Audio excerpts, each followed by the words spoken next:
Okey.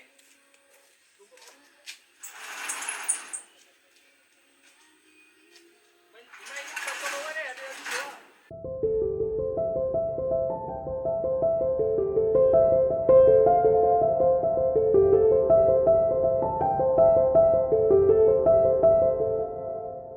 Okay bang, boleh story bang apa tengah buat ni?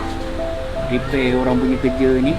Katanya dah clear tapi bila tengok macam tak clear. Ni dah kena repair balik stiker orang. Repair clear dia. Kata dah clear, stiker pun boleh kopek balik ni semua.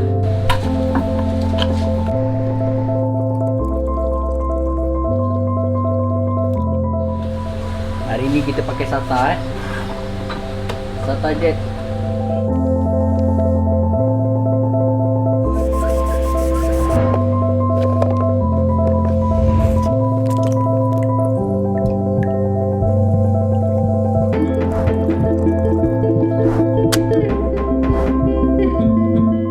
Kita buat clear lapisan yang pertama dulu.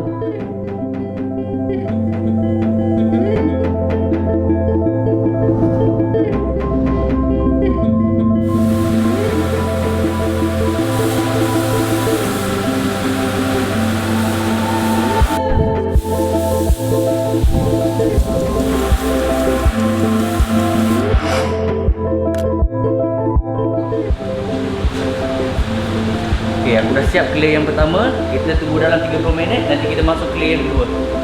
Ciao. Ciao.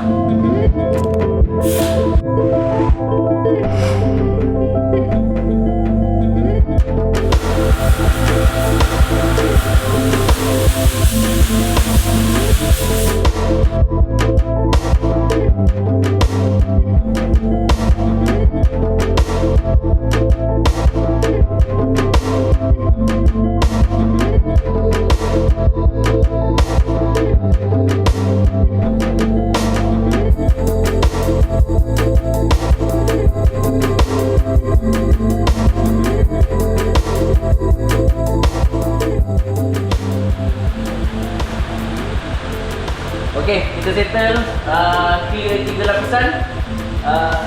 Wet loop lah. Okay. Next time kita akan use spray gun ni, SATA.